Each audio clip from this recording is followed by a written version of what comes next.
Hello, everyone. For those of you who don't know me, my name is Danielle. I'm a graduate of Western University with a Bachelor's of Health Sciences. And for today's presentation, I will be reviewing the different kinds of blinding that can occur in a clinical trial. Throughout my presentation, I would like you to keep in mind one question. What is the most effective form of blinding that can be implemented in a clinical trial? Blinding is the concealment of group allocation from one or more parties in a trial. This can be subjects, investigators, data analysts, etc. A blinded randomized control trial is the opposite of what is known as an open-label trial. In an open-label trial, there is no concealment of group allocation.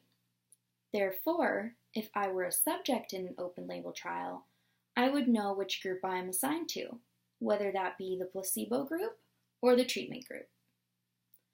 Blinding is implemented in clinical trials to reduce the phenomenon known as bias. Bias is known as prejudice in favor of or against one thing, person, or group when compared to another. This can occur in anyone involved in a clinical trial. For example, if I were an investigator in a clinical trial, I may become biased towards the treatment group. I may begin to see patterns in the data that would prove the treatment group is getting better, when in fact there are no patterns. Now, there are three different forms of blinding within clinical trials. The first form is a single blind. A single blind occurs when only one group in the clinical trial is blinded. This is most often the subjects.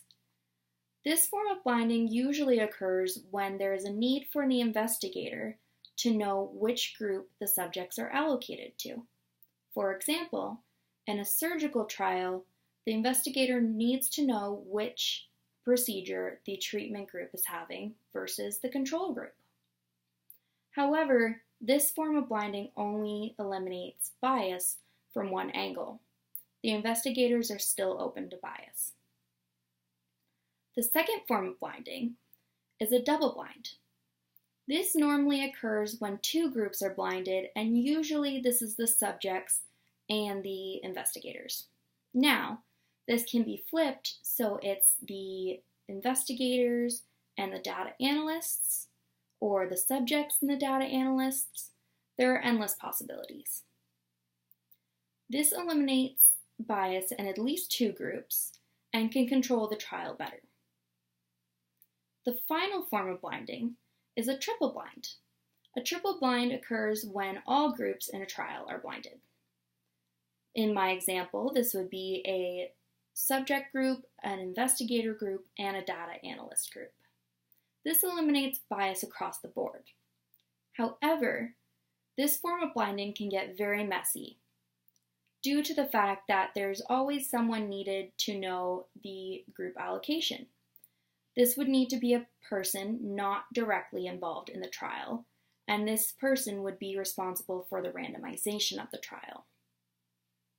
So, going back to my question I asked at the beginning of the presentation, what is the most effective form of blinding that can be implemented in a clinical trial? In my opinion, this would be a double blind, purely because a triple blind can get very messy when it comes down to the minor details. A double blind still eliminates bias within two groups, and normally these are the most two important groups, which are the investigators and the subjects. I hope you enjoyed my presentation, and I look forward to receiving your feedback. Thanks, guys.